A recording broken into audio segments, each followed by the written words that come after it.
Hello everyone, आज हम लोग फाइलम पॉरीफेरा के बारे में पढ़ेंगे। जो वर्ड पॉरीफेरा होता है वो दो पार्ट्स में डिवाइड होता है, पॉरी और फेरा। पॉरी मतलब होता है पोर या माइनेट होल, और फेरा मतलब होता है टू वियर करना। पॉरीफेरा जो हो जाएगा, ऐसे एनिमल्स होते हैं जिसमें पोर्स होते हैं, माइनेट्स होल होते हैं। कॉमनली इन पॉरीफेरास को हम लोग स्पॉन्जेस कहते हैं, और इसका हैबिटाट्स जो होता है ये जनरली होता है मैरीन हैबिटाट्स में पाया जाता है, और कुछ जो होते हैं फ्रेश वाटर में भी पाए जाते हैं। इसकी सिमेट्री जो होती है एसिमेट्रिकल होते हैं, क्योंकि अगर इसको हम लोग किसी भी प्लेन के थ्रू कट करेंगे तो इसके टू इक्वल हाफ्स नहीं होते हैं। और बॉडी ऑर्गेनाइजेशन जो होता है इसमें होता है सेलुलर लेवल तक आता है। स्केल्टन, इसमें स्केल्टन जो होता है, एक्सोस्केल्टन होता है स्पाइकल्स का बना होता है, जो कि कैल्शियम कार्बोनेट या फिर सिलिकॉन्स के बने होते हैं। और स्पॉन्जिलिन फाइबर्स जो होते हैं वो प्रोटीनीशियस होते हैं। इसमें डाइजेशन जो होता है इंट्रासेलुलर होता है।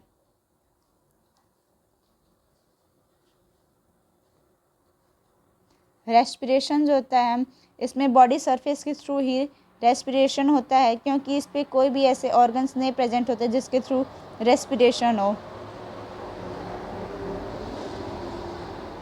और एक्सक्रिएशन के लिए भी यहाँ पे कोई भी बॉडी और ऐसे ऑर्गन्स नहीं प्रेजेंट होते हैं जिसके थ्रू एक्सक्रिएशन हो, तो इसका भी एक्सक्रिएशन होता है बॉडी सरफेस के थ्रू ही होता है। सेक्सुअलिटी जो होती है इसमें सेक्सेस जो होते हैं सेपरेट नहीं होते हैं,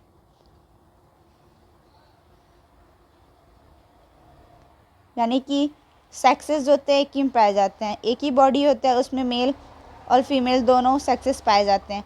ऐसे एनिमल्स को हम लोग हर्माफ्रोडाइट्स या फिर बाइसेक्सुअल भी कहते हैं। रिप्रोडक्शन जो होता है रिप्रोडक्शन टू टाइप से होता है, एसेक्सुअल होता है और सेक्सुअल होता है। एसेक्सुअल जो होता है बडिंग के थ्रू होता है, और सेक्सुअल जो होता है जब गैमेट का फॉर्मेशन होने लगता है तो उसके थ्रू जो होता है सेक्सुअल रिप्रोडक्शन हो जाता है।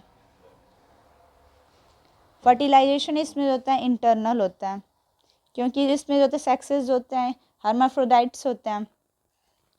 और डेवलपमेंट में जो होता है इनडायरेक्ट डेवलपमेंट होता है। इसमें होता है लार्वा जो होता है वो डिस्टिंक्ट होता है, यानी कि अलग होता है मॉर्फोलॉजिकली अपने पेरेंट्स से या एडल्ट से। इसमें यूनिक कैरेक्टर क्या होंगे? इसका यूनिक कैरेक्टर होता है यहाँ पे वाटर ट्रांसपोर्ट सिस्टम और कैनाल सिस्टम प्रेजेंट होते हैं। ये एक साइकॉन है। यहाँ पे माइनेट स्पोर्स प्रेजेंट होते हैं। इसके थ्रू जो होता है ऑस्टिया अंदर आता है। ये जो होता है बॉडी कैविटी होती है जिसको स्पॉन्जोसिल कैविटी कहते हैं। ये जो होते हैं स्कॉलर सेल्स होते हैं। इनका हम लोग डायग्राम देखते हैं, ऐसे इसके डायग्राम होते हैं। इस पर फ्लैजिला पर प्रेजेंट होते हैं। इसको हम लोग फ्लैजिलेटेड क्वाइनोसाइट स्कॉलर सेल्स कहते हैं। और इस बॉडी कैविटी से जो होती है ऑस्कुलम से तो ये अंदर आ जाती है ओस्टिया, और ये जो होता है ऑस्कुलम से ये बाहर निकल जाती है। इस पे जो होता है स्पाइकल्स प्रेजेंट होता है, जो कि कैल्शियम कार्बोनेट और सिलिकॉन्स से बने होते हैं, और प्रोटीनीशियस सीट होती हैं। इसमें देखो प्रेजेंस होता है वाटर ट्रांसपोर्ट्स का और कैनाल सिस्टम का। पोरस बॉडी होती है, मैनी ओस्टियास प्रेजेंट होते हैं और सिंगल ऑस्कुलम होता है। प्रेजेंट होता है फ्लैजिलेटेड कॉनोसाइट्स जिस पे फ्लैजिला लगा होता है। और बॉडी सेल वॉल जो होती है इंक्लोज्ड होती है सेंट्रल कैविटी को, जिसको स्पॉन्जोसिल्स कहते हैं। ये जो बॉडी कैविटी है इसको हम लोग स्पॉन्जोसिल्स कहते हैं, जो कि ऑस्कुलम्स के थ्रू बाहर निकल जाते हैं। लार्वा जो होता है डिस्टिंक्ट होता है एडल्ट से मॉर्फोलॉजिकली, इसी वजह से जो होता है डेवलपमेंट इनमें इनडायरेक्ट होता है। कैनाल सिस्टम होने की वजह से जो होता है फूड जो होता है आसानी से गैदर हो जाता है, गैसेस एक्सचेंज होता है, और जो वेस्ट होता है वो आसानी से ऑस्कुलम्स के थ्रू बाहर निकल जाता है।